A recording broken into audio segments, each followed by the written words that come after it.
Olá pessoal, vamos a mais um vídeo numérico, dessa vez sobre derivação numérica. Qual que é a ideia aqui? A gente quer obter uma maneira de, dado um conjunto de pontos, por exemplo de pares ordenados aqui x e y, eu quero obter uma aproximação para a derivada que passa por esses pontos. Okay? O que é usado comumente é o que a gente chama de diferenças finitas. A fórmula mais simples que tem, a gente pode pegar do cálculo, que é simplesmente pegar uma maneira de aproximar a derivada, é pegar a f num ponto um pouquinho para frente, menos a f no ponto anterior, e dividir por h, ok? E pega para um h bem pequeno.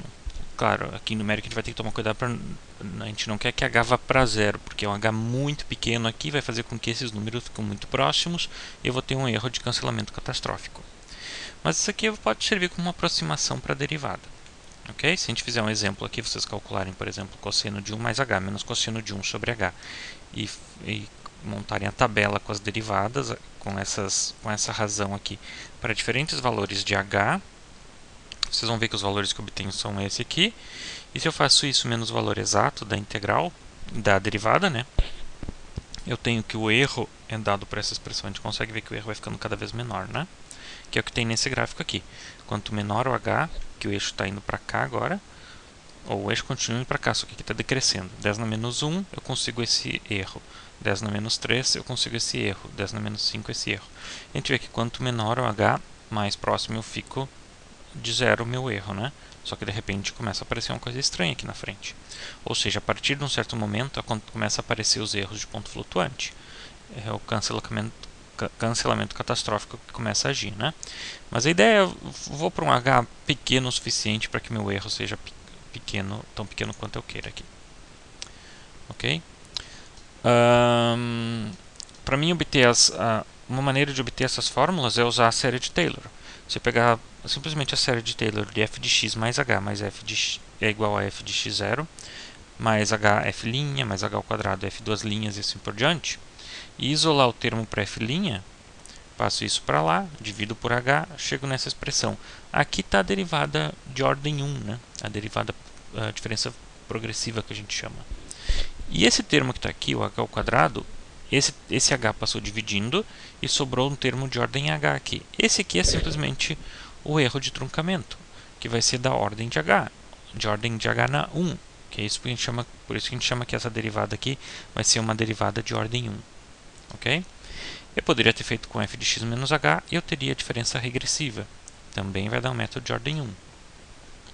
Ou eu poderia pegar a série de f de x mais h e a série de f de x menos h, fazer uma menos a outra e isolar esse termo aqui. Divido todo mundo por 2h e vai sobrar um termo de ordem real ao quadrado. Então consigo uma fórmula ainda melhor. Mas como é que eu começo a obter fórmulas melhores que isso? Ou como é que eu obtenho fórmulas para a derivada segunda, a derivada terceira e assim por diante? Ok? Essa aqui também se chama derivada central, já que é calculado no meio usando os dois pontos aqui. Vamos passar um pouquinho mais para frente, onde tem um método aqui que é muito parecido com o que a gente está fazendo até agora, para obter fórmulas de diferenças finitas para calcular derivadas de funções usando vários pontos. A ideia é, eu quero obter uma fórmula para a derivada, para f', por exemplo, num certo ponto x asterisco, usando uma combinação de n pontos, x1, x2, x3 até xn. Então, eu quero descobrir quem são os coeficientes, eu quero obter a fórmula.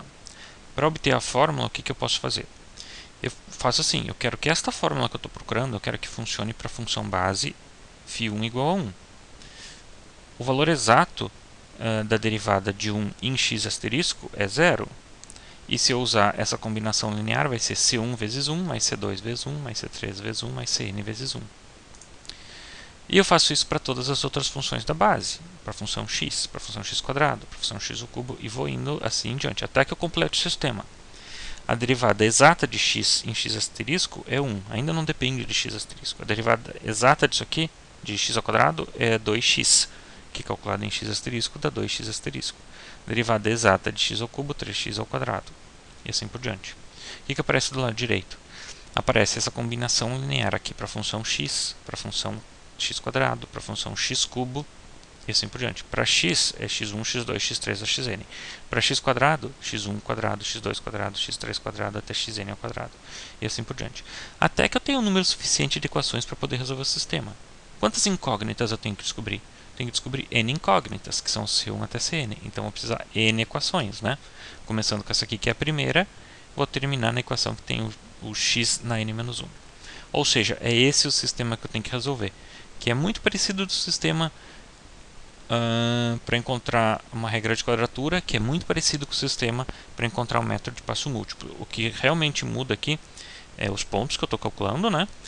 E o que aparece do lado direito, que tem a ver se é uma integral ou se é uma derivada, né? Aqui eu usei derivada primeira, para encontrar uma fórmula para a derivada primeira. Então aqui o que aparece é a derivada primeira das funções. Se fosse para achar uma fórmula para a derivada segunda, ia aparecer a derivada segunda das funções. Resolvendo esse sistema, eu descubro quem são os c's.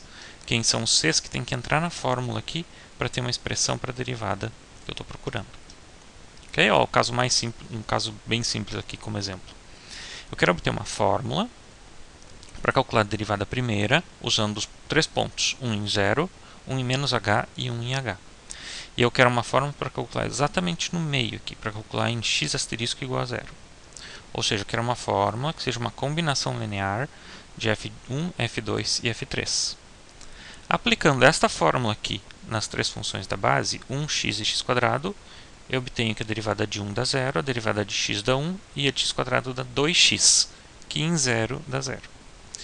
E a combinação linear dá C1, C2, C3 vezes a função 1, calculada nos três pontos, a função x calculada em menos h, 0 e h, e a função x² calculada em menos h², a função x² calculada em menos h, 0 e h.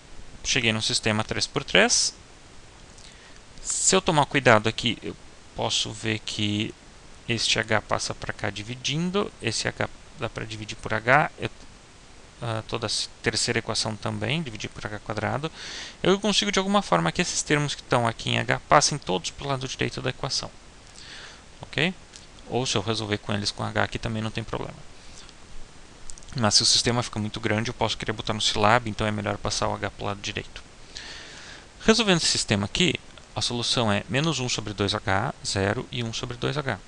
Ou seja, os coeficientes do meu método é menos 1 sobre 2h, f1, mais 0 vezes f2, mais 1 sobre 2h vezes f3. Ou seja, para um método que usa de ordem 2, eu não preciso, na realidade, o ponto do meio. Ok? Que é simplesmente essa expressão aqui.